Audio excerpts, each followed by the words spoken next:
Hey, what's up, everyone? Rick here. Welcome back, and thanks for stopping by.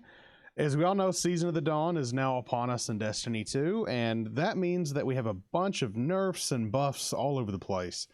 But there are several weapons currently in Destiny 2 that are getting much better with Season of Dawn due to the new seasonal artifact and any mods and anything else that will affect those weapon types.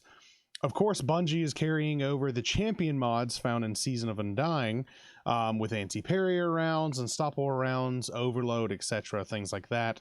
But first off, I do want to give a quick brief update on our favorite Recluse.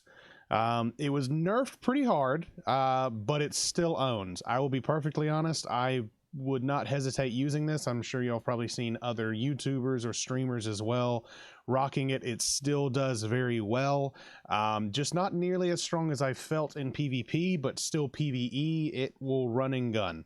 Then that makes me very happy. But of course, you know, there are plenty of other options to use now.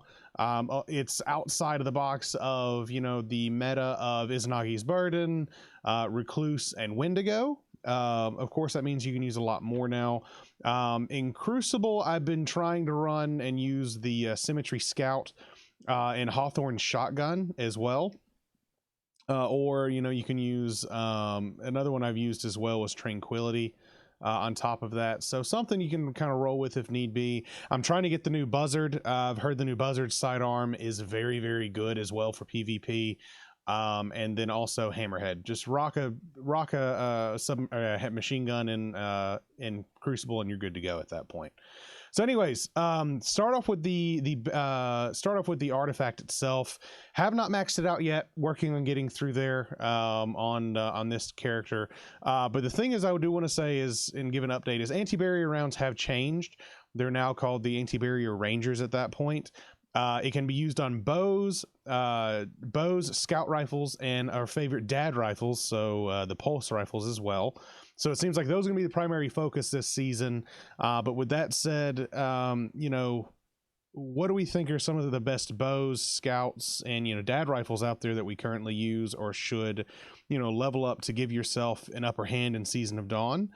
So first I want to go off a few of them. And like I said, these are kind of weapons that you can focus on going forward of this season, since pulse rifles, scout rifles, and bows are the primary use, maybe a few auto rifles as well, but you can still run any loadout you think is going to be, you know, great to run with. But this would be more for, you know, Nightfalls and strikes and raids and stuff like that, because of these champion artifacts and everything else with those focuses. So first off, we'll start with scout rifles. And one I've been rocking pretty frequently, the Oxygen SR3. It comes with Dragonfly, of course, and then the trait associated with it with Mega Neura. I always forget if I'm pronouncing that incorrectly. Anyways, it makes it where Dragonfly is going to hit even harder. So Dragonfly is going to deal more damage based on the number of precision hits dealt beforehand. So that means when that explosion goes off, it is way more powerful with a great AoE association with it too. And it comes fully masterworked as well, which is pretty awesome. Another scout rifle that you could run if you would like is the Night Watch, which is one I've been running as well. Comes out of Gambit, so you may have to grind for the role that you want. The one that I actually have is Moving Target and Outlaw. It's actually handled pretty well for me. It's not a god role, but it still runs pretty good for me. And I've enjoyed it at that point. And then another option as well for a scout rifle, I don't have it because I'm a pleb lord. That would be the pinnacle weapon, Randy's Throwing Knife. Unfortunately, you know, like I said, I did not grind for this and opted to do other things during Season of Undying, so please forgive this pleb lord at that point. But Randy's Throwing Knife, I've heard, is another great option for a scout rifle because of the way it hits and because of its range. You probably can't go wrong if you do have it at that point. Now, let's move on to the dad rifle brigade with the pulse rifles. And to start off the bat, you got to talk about the adorative. This came out during the Vex offensive. There are so many roles that this thing could come with, but the god role that you're looking for, and I got Dragonfly and Field Prep, works very well for me. I enjoyed it at that point, but the god role you would really want to go for is Feeding Frenzy and multi-kill clip, and you get that ×3 multi-kill clip. It's nasty. I'm a dad, unfortunately didn't have all the time in the world to be able to try and roll for that. I would have loved to have grinded for that and whatnot, but this is kind of what I settled with. I've really enjoyed it at that point. But Adorative is a really good option for this. Gives you big damage output. Another option as well is Outlast. I am actually trying to grind and get a little bit better from this. It comes from Gambit or Reckoning. I have Rampage and Rangefinder right now. It is another very good pulse rifle you could get that gives a good stability with a fast reload speed associated with it, with a rapid fire frame, so it's high DPS output. Another option, a couple options with pulse rifles that I'll just kind of list them through if you may have them. And like I said, these are going to be to help pair with the artifacts and their mods that can go through as well. Blast Furnace is one from the Black Armory. Claws of the Wolf with its high rate of fire from Iron Banana, and then Sacred Providence. That's Reckless Oracle, sorry. Sacred Providence is one that I did not get. I got Reckless Oracle. Sacred Providence is not one I've gotten yet from the Garden of Salvation raid, so that's another one you could grind for. The Claws of the Wolf is actually one with its high rate of fire that you can get. Feeding Frenzy, I believe, comes with that. You can get with that. It's nasty if you get it that way. I have a friend that has it and he is rolling with Claws of the Wolf and Thorn, and he is doing very well in PvE aspects of things. So couldn't go through there. Anyways, now lastly, let's move on from that artifact piece that I was mentioning before, and that was on the bows. That's another option to use with anti-barrier rounds, and this is my 2 cents. Personally, I don't think it is a viable option for champion rounds. It's because if you want to get something downrange fast and output, to get rid of those shields for those champions, bows are not that. They're not meant for that. Draw time takes away from that DPS. If you miss your shot, you're wasting the timing, and to take down those champion shields, it takes time. So in short, don't use bows unless you're Hawkeye. So next up on the artifact I want to go through, so we covered the anti-barrier rounds, or now the anti-barrier ranger that is now being considered. Next up is the big focus of the unstoppable rounds, that starts with our unstoppable shot, burst, and arrows. So shot is associated with scout, burst with pulse rifles, and then arrows, you guessed it, bows. Same group of weapons, same focus, similar to how the anti-barrier rounds were with the artifact itself. Because these rounds are meant to work as a kind of aim down sights, charge ready, you kind of want to use a high damage output weapon associated with this. It is the same group of weapons as well, but so unlike anti-barrier, you're not wanting to get out damage very fast and spit out as many bullets as you can. This actually could be one where bows could come in handy because of that draw time and their high damage. But I would say for this one, me personally, for the unstoppable, I would say you would want to go with your highest damage output pulse rifle, or scout rifle, or a bow. So anything that would be a good one shot, get that damage out there and then continue the damage associated with it, would be great. So basically just kind of take on this one, take your pick on what you would prefer. Just make sure it's a stronger hitting option to go with the unstoppable piece. Now lastly, let's move on to overload rounds. They are here this season for auto rifles and submachine guns, which is very good to have. So of course you can load this with your Recluses, your Arc Logics, things of that nature, but it's a very accessible weapon that that a lot of people probably already have, and other weapons as well, but ones that I would say focus with that I've seen and have used as well, and first and foremost, and this is a very accessible, like I mentioned before, it's the Braytech Werewolf. It came from the Festival Lost event recently, has great range, came masterworked as well, gives have multi-kill clip associated with it, so this is very good rounds per minute as a precision frame, very good for getting for having the overload rounds associated with it. Like I said before, another option is Reckless Oracle. This is a trash roll. I'm trying to get a better one right now, but Reckless Oracle can be a good one from what I've been told from the Garden of Salvation raid.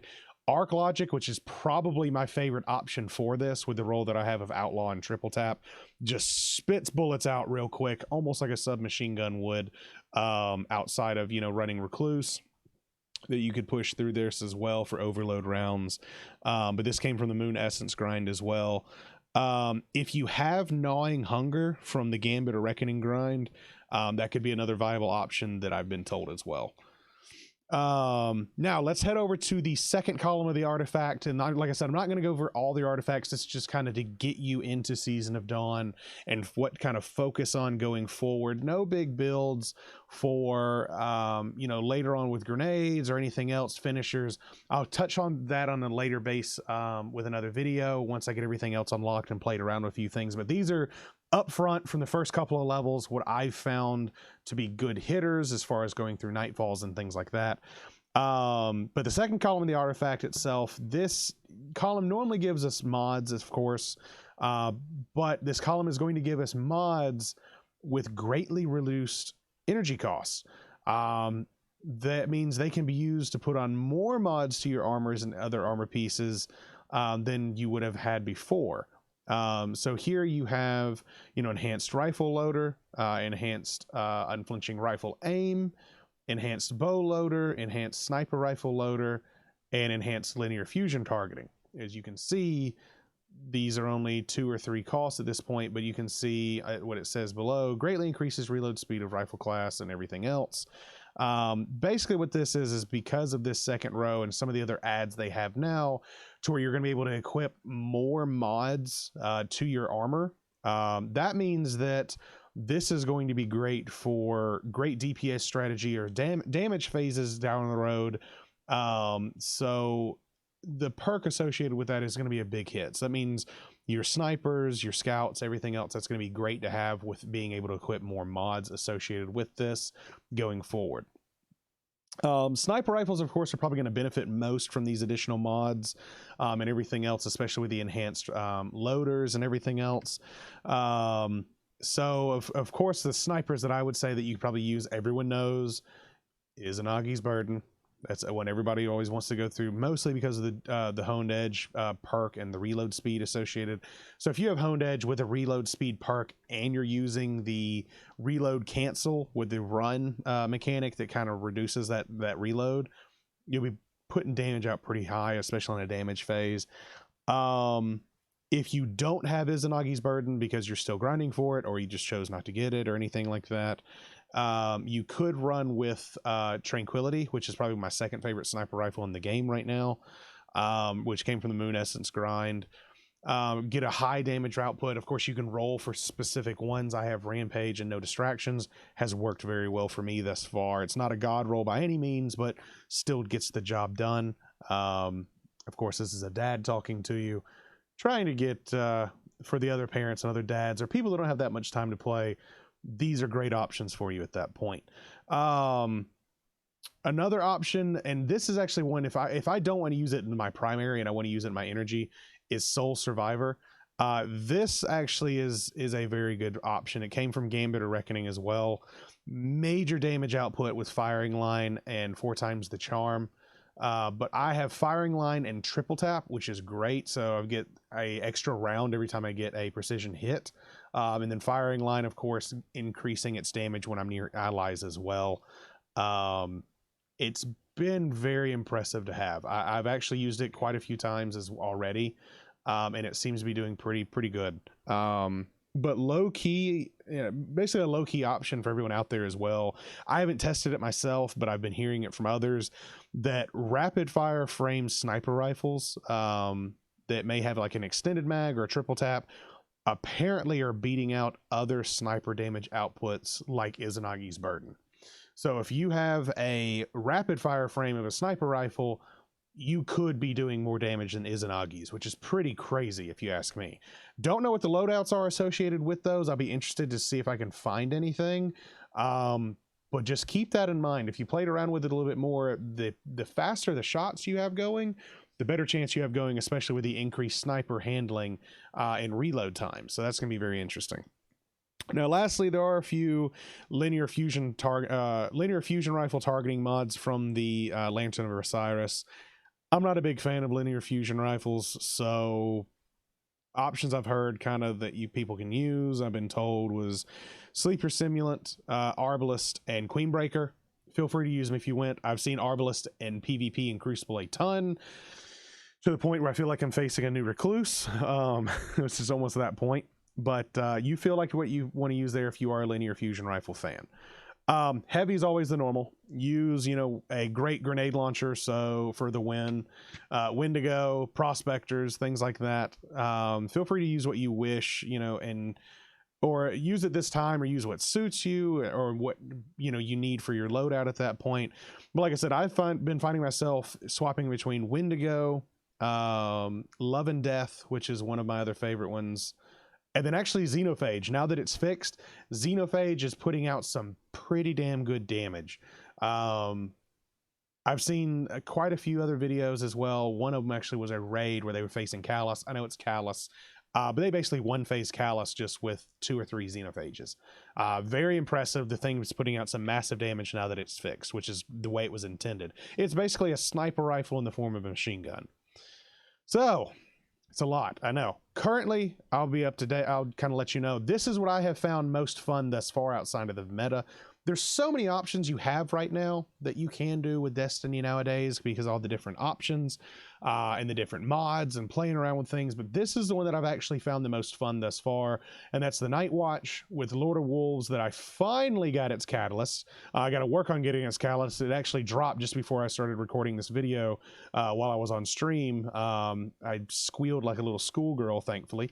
And then Wendigo. So massive damage coming from Wendigo. Night's Watch getting Outlaw and Moving Target to be able to put range and other damage out there, and then Lord of Wolves to clear everything. Normally what I've been running, I have my Sentinel set on here for armor pieces. I've actually just been running Sunbreaker with Top Tree or Middle Tree. Middle Tree Devastator is actually way better now with the recent update. It's a ton more fun, especially with the hammer smashes. But I've still been running Top Tree at this point, and then been running with your standard Hellfire Heart. Just running it that way. When you run through here, your energy rebuilds consistently. Once it rebuilds consistently, you are just tossing out grenades, doing shoulder charges or hammer charges, and getting your super up as fast as possible. So more damage, more fun, more mobility. It seems like Dawn, they went fast with the fire and everything else. It's been very enjoyable running with this loadout here between these sets and then these weapons here. We ran a couple things of the new Sundial and a few Gambit matches. I had a blast just melting things with this, and it was very fun. Had a good time. All right, guys, so that about does it. Thank you all for watching, and of course, if you feel if this helped any little bit, please hit that like button and subscribe for future content and future videos such as this one. Please let me know down in the comments below, some of the weapons that I may have not mentioned that you've been rocking, or what you think the new meta may be with this season and this loadout at this point, or the new artifacts. I'd be very interested in seeing, what you and other individuals say as far as what you've been using and seeing and focusing on. But either way, I'm having a blast thus far in Season of Dawn. I know it's a smaller season. We're not getting a lot out of it, but it is a very fun situation, especially with the Sundial. I was a big fan of the Menagerie, and this is a good spin on it at that point. Anyways, thank you all for watching. My name is Rick. Have yourself a wonderful day, and I'll see you next time.